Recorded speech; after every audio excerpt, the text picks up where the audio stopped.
Blue opera studies and the Anthropocene. In my more pessimistic moments, I ask myself, what is the point of operas and opera studies in the current moment? Neither opera is about climate change, nor the scholarship that interrogates them will save the planet or the life forms that call it home in an age in which humans are now behaving as geological forces, to quote Jim Sykes quoting Pareira Savi. How can an opera scholar or practitioner possibly counterbalance the fact that just 100 corporations are responsible for 71% of global emissions since 1988? Spoiler alert, there are no opera scholars or opera companies on that list.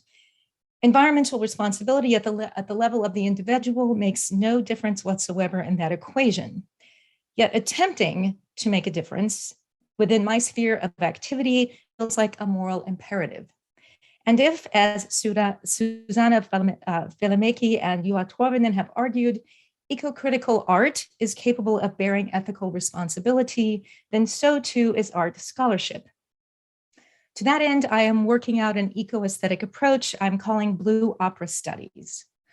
A focus on the aquatic foregrounds the many bodies of water in, on, and against which so much opera takes place. In just the 20th century, think about freshwater bodies of ponds and lakes that are still and landlocked. The title character in Alban Berg's Wozzeck dies in a pond.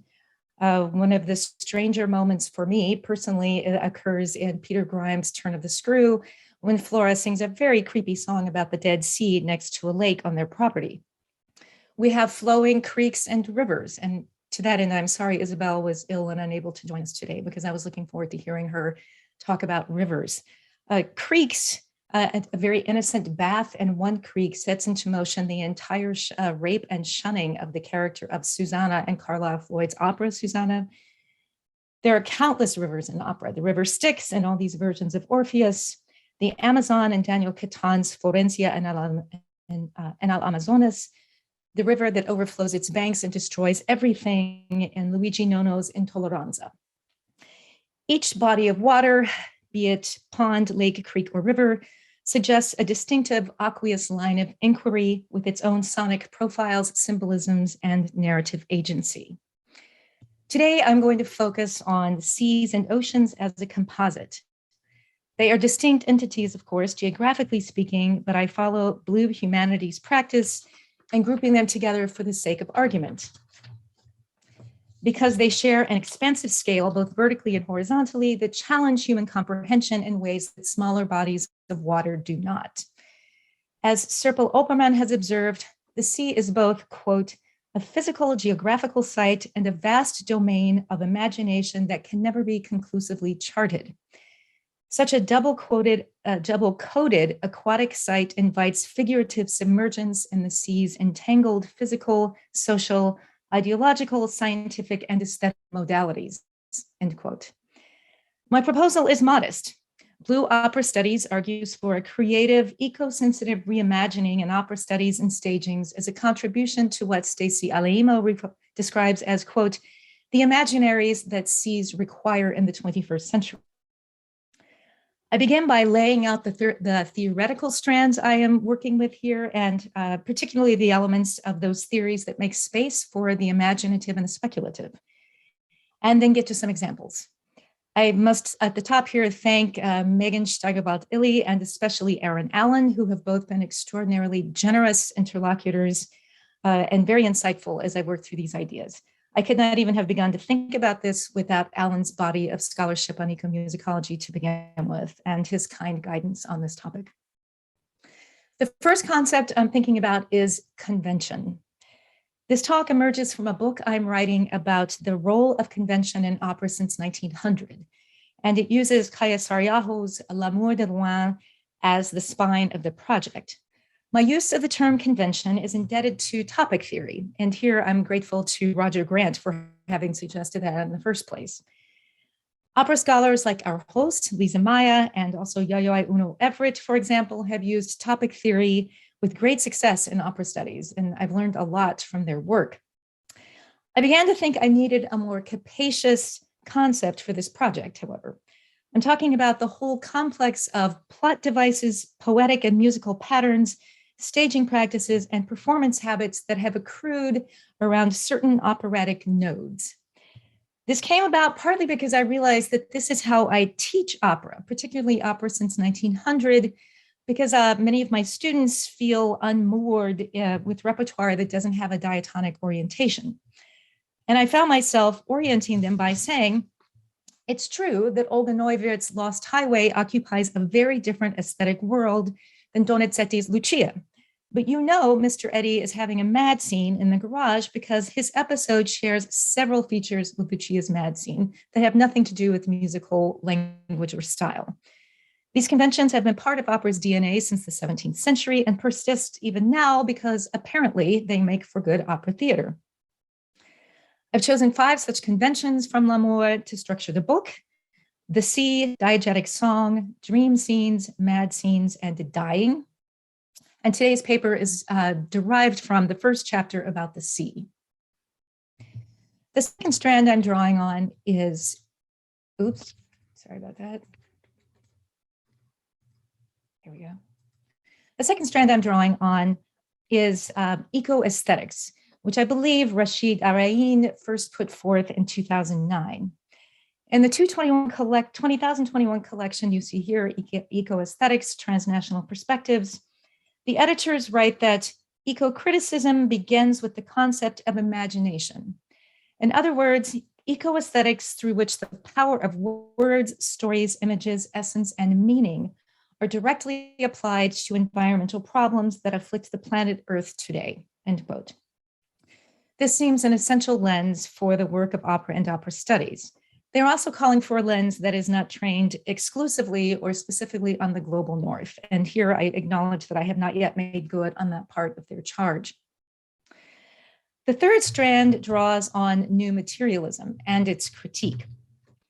In their co-edited volume, New Materialisms, Ontology, Agency, and Politics, the editors argue that all versions share a post-humanist conception of matter as lively and exhibiting agency, and a re-engagement with both the material realities of everyday life and broader geopolitical and socioeconomic structures. Andrew Chung observes that new materialisms, quote, typically presuppose that expanding the circle of political belonging beyond the borders of the human is inherently recuperative and self-evidently necessary for inducing planetary solidarities capable of confronting the challenges of the Anthropocene, end quote. It is not hard to see how this has gotten a great deal of traction in the environmental humanities, political science, feminist theory, philosophy, and critical theory. The Blue Humanities are infused with new materialist theory, especially from scholars like Serpil Opperman, Stacy Alaimo, and Melody Ju. Opperman writes, quote, our knowledge of the sea depends equally on how it is represented, put into discourse, and interpreted, and on the sea's biogeophysical existence embodying the materiality of its meanings, end quote. Alaimo, for her part, concedes that constructing adequate sea imaginaries is a particularly difficult task when scientists still haven't explored large swaths of the oceans. She says, quote, still so little is known about the seas, especially the deep seas, and about ecological interrelations in those spaces, end quote. Although this also suggests an opportunity for the humanities in what is often a lopsided relationship with the sciences. Alaimo's approach is grounded in a post-humanism that, quote, does not concentrate on bodies, things, or objects as separate entities, but instead traces how the post-human is always already part of interactive networks and systems that are simultaneously material, discursive, economic, ecological, and biopolitical, end quote. Reminding humans that they are just one part of an interdependent ecosystem is a common strategy for nudging people toward empathy and activism. Where the ocean is concerned, some argue that humans do not exist apart from seawater, either literally or figuratively. Alaimo writes, quote, some ocean conservationists, including Rachel Carson, Sylvia Earle, and Julia Whitty, evoke a sense of transcorporeal connection between terrestrial humans and seas by reminding us that the sea is in our very blood, from Carson, by emphasizing that every breath we take contains oxygen produced by plankton from Earl, or by suggesting we see the ocean through the ocean, since our eyes are surrounded by salt water from Whitty, end quote. The shortcomings of this approach first became clear to me when I read Paul Gilroy's 2015 address entitled Offshore Humanism and Marine Xenology, or Racism and the Problem Critique at Sea Level, as recommended to me by Mia Pistorius. Gilroy, who is known for his groundbreaking book, The Black Atlantic, expresses misgivings in this keynote about building empathy and activism for the non-human based on arguments that assume all people occupy the same human positionality. He writes, quote, "The concept of the Anthropocene might function differently if the history of racial orders and concepts could be taken fully into account. Since, quote, peoples repeatedly judged closer to nature so that they might more readily be exploited or excluded from the category of human altogether, so that their lives might be disposed of with impunity," end quote.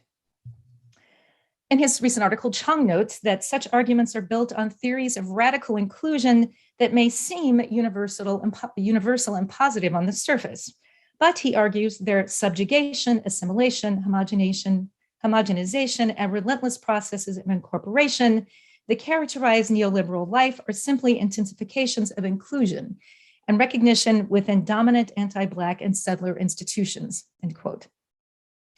These are good reminders that environmental activism and eco-criticism are often white spaces, as are opera and opera studies.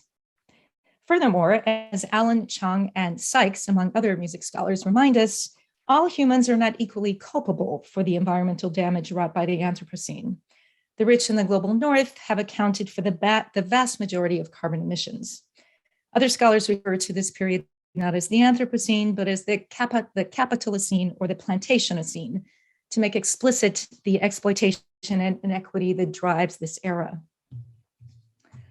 To me, it is Melody Jew's recent work, Wild Blue Media, Thinking Through Seawater, that attempts to find a way through this.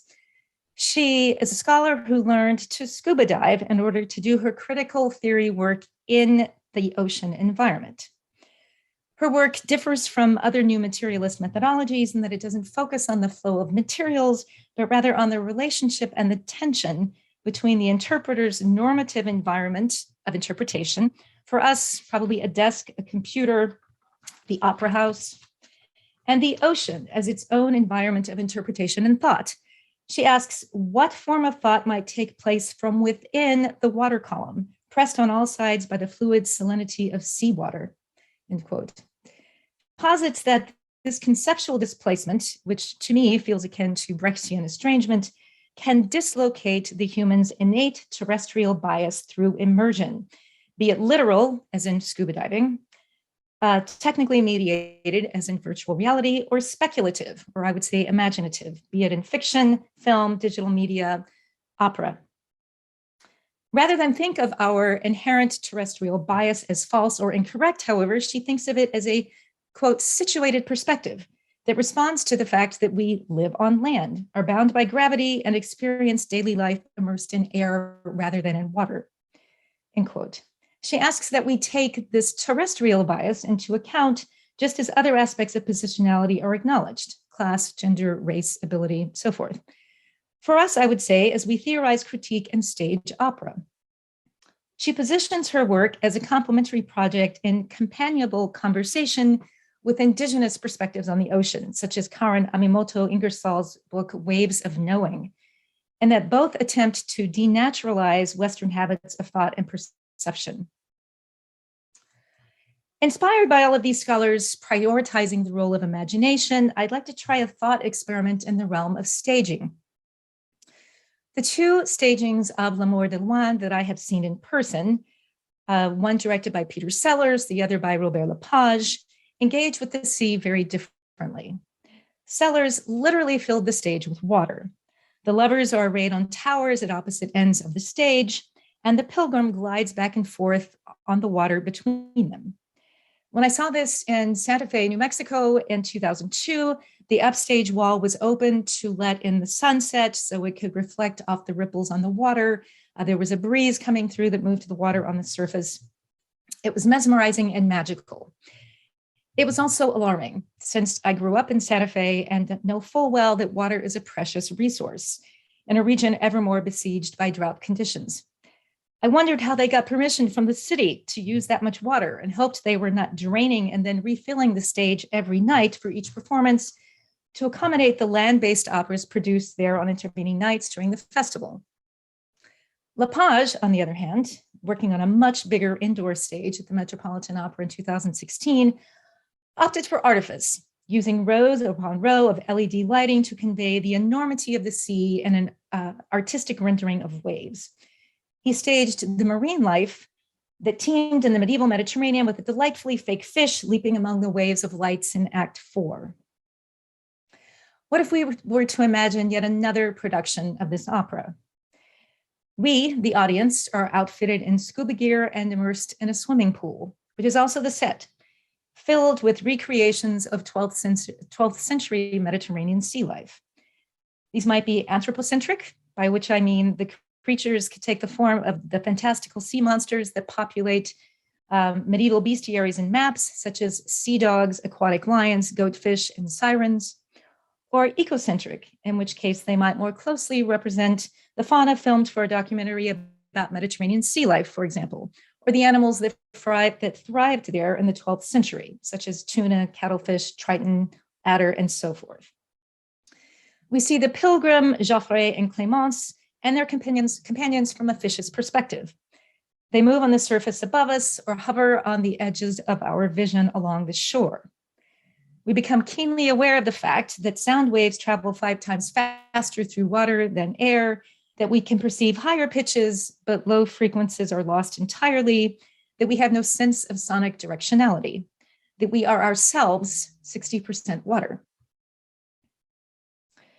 The question about this experiment is, does this get us anything? Maybe, maybe not.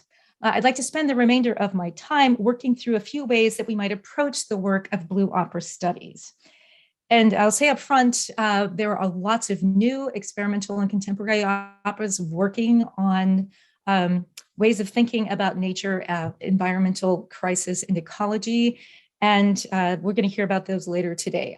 The examples I've chosen today are from works that are explicitly not about those things. Chosen from 20th century repertoire with conventional narrative structures that involve the sea. We can discuss whether or how these ideas are useful for the other types of operas in the Q&A perhaps. My hope is that this type of imagination will represent a way in which opera studies and opera stagings can contribute to what Alaimo calls for, which is the imaginaries that the sea require in the 21st century. The first possibility I've been thinking about is the idea of mapping an opera onto its sea, both horizontally and vertically. Because L'amour de loin is my prime exemplar, I begin with the Mediterranean. It's no surprise that this particular sea has featured prominently in operas since its inception. The European opera genre emerged from a host of dramatic spectacles with music staged around the Mediterranean basin, and early opera drew heavily on the literature and history of Greek and Roman antiquity from the same region. Mediterranean was the only sea known to opera's progenitors, materially speaking, in terms of its physical geographical site and its biogeophysical existence. I don't think that Saariaho was particularly interested in what the Med sounds like as opposed to any other ocean or sea. And I know that directors can stage an opera anywhere, but let's see if there's anything to be gained for us as opera scholars in this exercise. Amin Malouf's introduction to the libretto situates the story in time and provides a map of the action.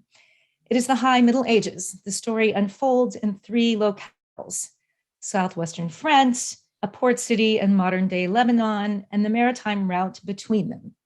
The sea in question is, of course, the Mediterranean, and it plays a critical role in the plot. First and foremost, the lovers are separated by its vast expanse.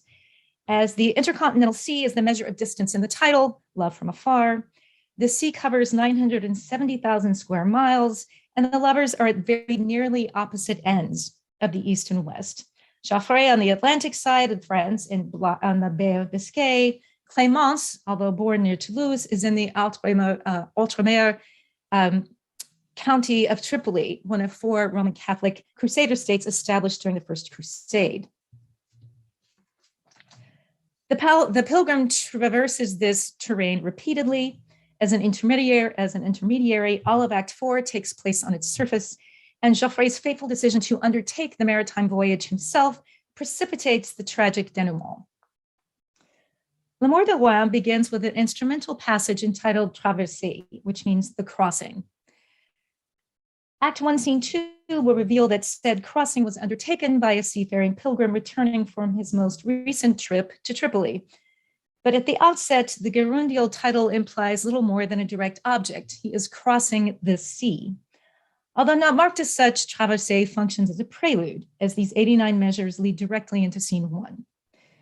The sea is thus given primacy of place in the opera, but it is nevertheless introduced in terms of the human's utilitarian relationship to it. The title reveals that the pilgrim is using it as a means of transportation, which is one of the primary affordances for humans. According to James Gibson, quote, "The affordances of the environment are what it offers the animal, what it provides or furnishes either for good or ill. It implies the complementarity of the animal and the environment," end quote. Words like offers, provides, and furnishes imply agency and volition, and it's not clear that the abiotic, in this case the ocean, can acquiesce to such uses. The main ways in which humans interact with the sea that are portrayed in opera is as a natural resource for exploitation, a means to an end, be that conveyance, exploration, commerce, or resource extraction. Fishing, hunting, drilling, a source of potentially mortal threat. Illness, storms, creatures, and shipwreck. The connection between the two, human exploitation of the sea and humans' destruction by the sea, is rarely made explicit. Although in Act 4, we do learn that availing oneself of these affordances is not without human cost. The sea is also the cause of sickness, the source of a storm that endangers life and property, and a challenge to be overcome. The music to the prelude begins lento misterioso, and the sound is deep and layered. It emanates almost imperceptibly at first, a piano rumbling and the double basses and percussion with low tremolos and piano and harps, all anchored in B flat, the generative pitch of what Saariaho calls the basic chord.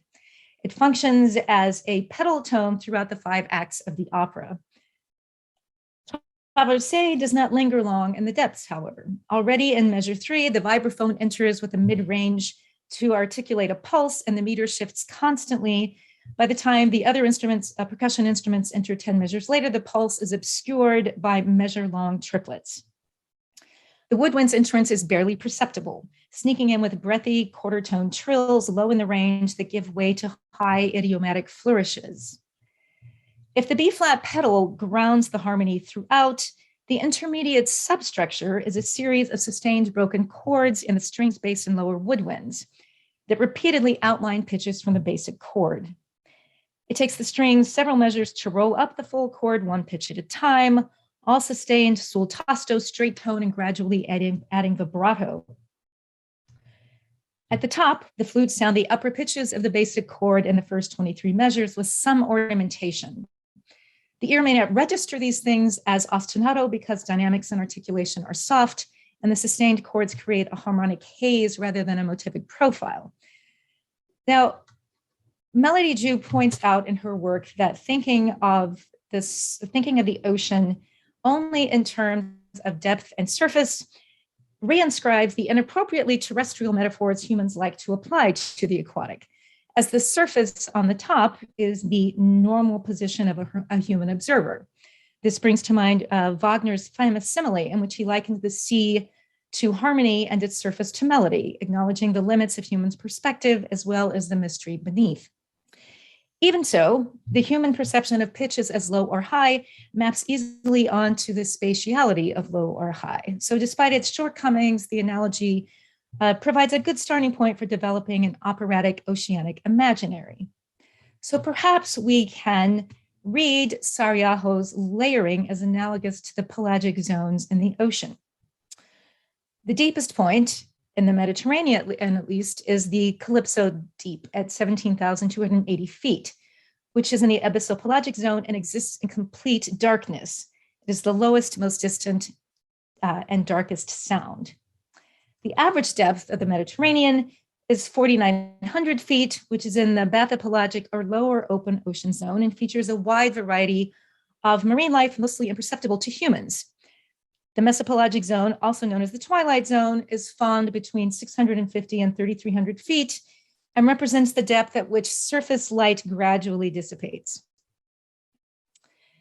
And the thin epipelagic zone is everything from 650 feet up to the surface. This is the depth at which photosynthesis occurs and fosters the marine life in open water with which humans are most familiar.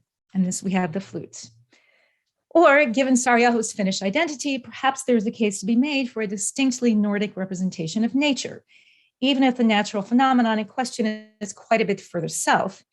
Torvinen and Välimäki contend that contemporary Nordic music, quote, has a remarkable amount of static texture that is frequently heard as depicting the environment. In other words, a common compositional feature and a familiar interpretation of it, inherited from representations of the pastoral and classical romantic music, encompassing a more capacious understanding of nature. They argue that static musical textures like pedal points, ostinato figures, sound sheets, long-lasting clusters, and so on, can be read as pertaining to nature in at least 4 ways in the Nordic environment. Their analysis of Saariaho's Orion highlights these devices in the service of a hyper-objective nature, meaning nature on a scale so large that it exceeds human understanding. The sea, with its open water and pelagic layers below the surface, surely constitutes one such hyper-object. The natural sea environment is also present in Traversée in the form of recorded nature sounds processed through filters, albeit in a highly mediated form that renders the source material imperceptible to the ear. Saariaho produced these at IRCOM. They are identified in the score by cues, numbered 1 through 79 sequentially, and either the pianist or another dedicated musician in the pit or at the mixing board triggers the sound on a MIDI keyboard or a computer. She began with musique concrète samples of wind, sea, and birds as source material, and used resonance modeling over orchestral instruments to create filters for that source material based on the basic chord. This process synthesizes the source sound with resonance parameters of specific instruments taken from a wide range of percussion as well as double bass. The electronics are as essential to analysis as any notated pitch or timbre. And even though the source material is not discernible as such, whether heard in the context of the orchestration or in isolation, one might think of the cues as charting the pilgrim's experience of the natural world on the surface. He begins the prelude, he begins over here on the eastern coast of the Mediterranean, where the electronic cues are set as with wind. As we go further through the prelude, there are additional sounds of sea and birds. Only the sea and birds are present at the heart of the journey, and the wind returns as he nears the shore. Close observation of other natural phenomena such as sun, stars, and the shoreline would have been key to a pilgrim's survival in the 12th century, since before the invention of the compass, sailors either relied on celestial navigation or stayed within sight of land to estimate location based on landmarks and the passage of time. So I'm going to play a little bit of this so you can get a sense of what this sounds like.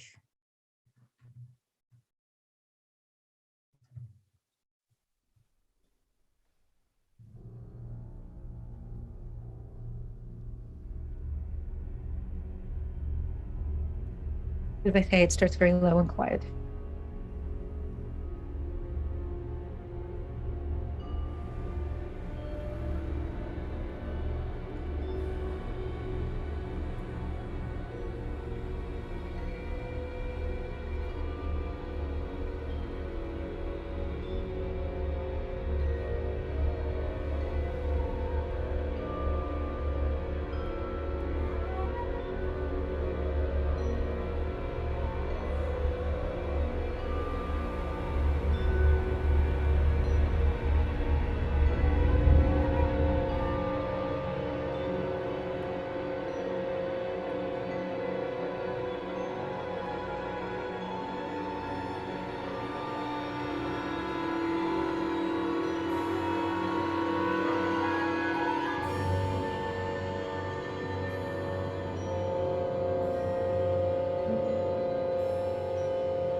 takes about 5 minutes for the pilgrim to traverse the entire Mediterranean. So that gives you a sense of how that is working with the basic chord underneath and layers coming above. My other thought experiments are shorter.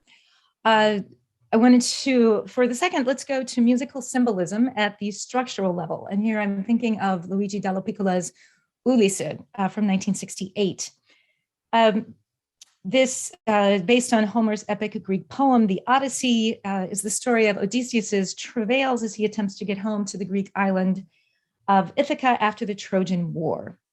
Whether in its abiotic guise, the sea, or its anthropomorphized god form, Poseidon, water's omnipresence in the opera can hardly be overstated. The composer's often cited diagram of Ulysses' action is a symmetrical configuration of 13 dramatic episodes across a prologue and 2 acts, anchored in the sea on either end by solo characters in the prologue, Calypso, and the epilogue, Ulysses. Raymond Fern observes that, quote, the same 3 chords in both scenes constitute an image of the vastness of the ocean in which he will finally find rest. Dallapiccola himself said that, quote, one might conclude from all I have said that for at least 2/3 of the libretto, the victor is the invisible Poseidon, end quote. Yet the sea is far more than a framing device, and it extends well beyond the plot. At what one might call the opera's sonic cellular level, the entire work is derived from a set of 3 tone rows that Dallapiccola described as C1, C2, and C3, leading Fern to conclude that, quote, the principal character in the drama is therefore the sea itself, from whose row all others are derived. Brian Allegant goes even further in demonstrating the extent to which the opera is saturated by the sea at the symbolic level of pitch content. He points out that the non-overlapping hexachords and the 10 rows of the Ulisse complex all belong to the same set class. Of course, the nomenclature assigned to generative tone rows is imperceptible to the listener, although one may become aware of the importance of the pitch content through a certain consistency in the tonal palette. Perhaps a blue heuristic analysis or staging attuned to Dallapiccola's symbolic Poseidon sea significance, which he described as a figure that never actually appears on stage, but whose looming presence is often intimated in the music, could render it legible and audible to an audience. Perhaps Tatiana Gurbaka's 2022 production at Oper Frankfurt will take such an approach this summer. The third approach I've been thinking of is to consider the reorientation that might occur if we did something as simple as reframing stage directions away from the human and towards the non-human and the abiotic. In this case, I'm thinking of Jake Heggie and Gene Shear's Moby-Dick from 2010. The climax of the story, of course, comes in the final showdown between Captain Ahab and the great white whale he has pursued relentlessly across the Atlantic, the Indian, and Pacific Oceans. Here are the stage directions from that scene in the showdown. Slowly, Ahab's boat is lifted up as if climbing a wave. In fact, Moby-Dick is rising underneath. As the angle becomes more acute, the crew jumps or falls off. What if we did something as simple as rephrasing the stage directions to say, Moby-Dick raises Ahab's boat from beneath, and take a perspective that goes from literally the perspective of the animal. We have a little later, we see the direction says that Ahab is alone with Moby-Dick. What if we said instead, we write Moby-Dick is alone with Ahab to reframe the agency of this action? Although beneath the surface, of course, Moby-Dick is assuredly not alone. It just looks that way from our terrestrially biased human perspective on the surface. The last one that concerns Moby-Dick, at least, is Ahab stabs at the whale and falls into the boiling sea. What if this were reframed in such a way that Moby-Dick drags the spear away with him and Ahab is drawn with it into the ocean? Would this open new possibilities for staging, for the dramaturgy of the orchestra, or for the overall interpretation of the piece? The final approach is to attempt to think through the ocean, as Ju proposes, and those rare instances in which an operatic event takes place in the ocean rather than next to it or on it. I have two examples here. One is the aria of the falling body from John Adams and Alice Goodman's 1991 opera, The Death of Klinghoffer, based on the true story of the hijacking of the cruise ship MS Aquila Lauro by the Palestinian Liberation Front in 1985. The other is They Come As If from the Clouds from Act 2, Scene 6 in Anthony Davis and Tulani Davis's 1997 Amistad, which is based on the true story of a revolt of enslaved Mende people on board the ship in 1839. The Mende stood trial in the United States, where the Supreme Court eventually decided in their favor and restored their freedom. It marked a significant turning point in the US abolitionist movement. Both of these arias are about bodies falling into the sea, a substance that is essential for human life, yet very inhospitable as an environment. The Klinghoffer aria is sung from the human perspective, albeit that of a body rather than a person. The hijackers murder Leon Klinghoffer and throw his body into the Eastern Mediterranean and the Levantine Sea just outside the Syrian port of Tartus. His body sings this aria in the water. The experience of falling is very different in water. Colleen Renehan observes that to create the sensation of an oceanic milieu, of being in the water rather than on its surface, the musical texture changes drastically as the body is suspended, drifting downward in this decidedly non-terrestrial environment. The repetitious descending figures and bass line create a sense of stasis that is significantly enhanced in the film version directed by Penny Woolcock from 2003, when we see Klinghoffer's body played by baritone Sanford Sylvan in the ocean. I'll play just a little bit of this to note the details of what you're able to get from the film version in terms of the movement of the water, the air bubbles, the tiny particles, and the immersion. Would echo to your lasting pain.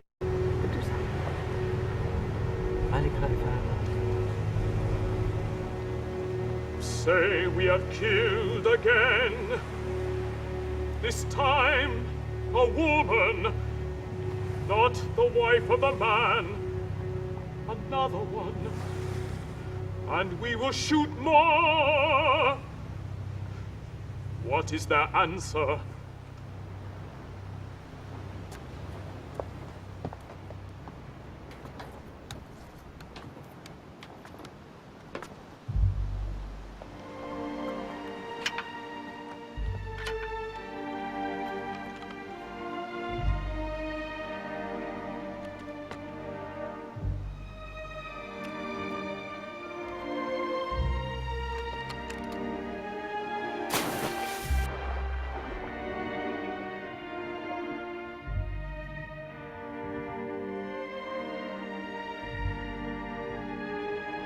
May the Lord God and his creation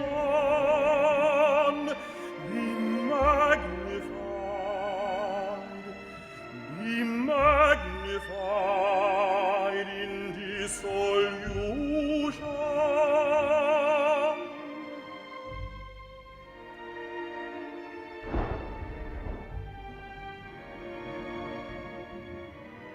Nothing is lost, but the sea level has. The Amistad aria, by contrast, is sung from an anthropomorphized abiotic perspective by the goddess of the waters. This aria recounts the horrors of the Middle Passage, the Atlantic journey from Africa to America, and the wretched conditions in which the Mende people were held en route to Cuba and slavery. Between 10 and 20% of Africans are thought to have died en route and were thrown overboard. And that is the story the goddess of the waters tells here. From a Western perspective, her character appears akin to that of Dallapiccola's Poseidon, the personification of a deity. But her presence here also provides an opportunity to engage with other types of knowledge, as Tulani Davis describes in the liner notes of the CD. She notes here, the gods in Amistad, the trickster and the goddess of the waters, represent a link between native cultures in Africa and the Americas. And unlike Poseidon, the goddess of the waters is not only the ruler of the seas, she is the mother of all the other gods as well.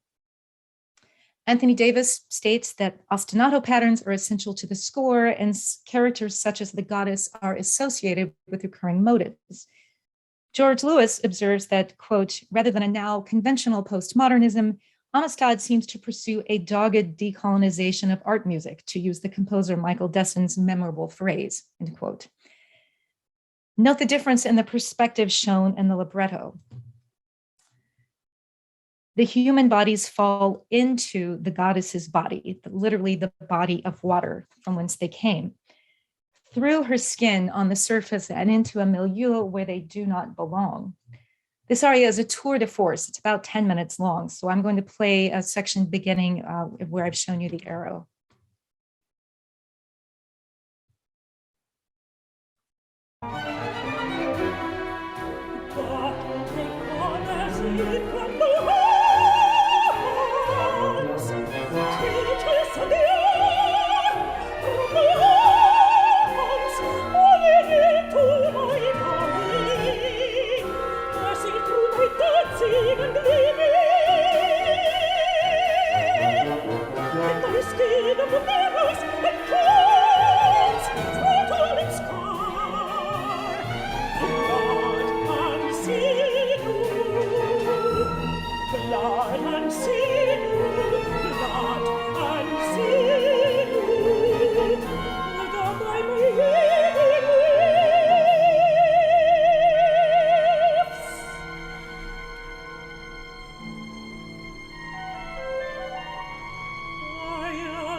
So hopefully that gives you a sense of what that sounds like and how the librettist particularly has framed this the story she's telling.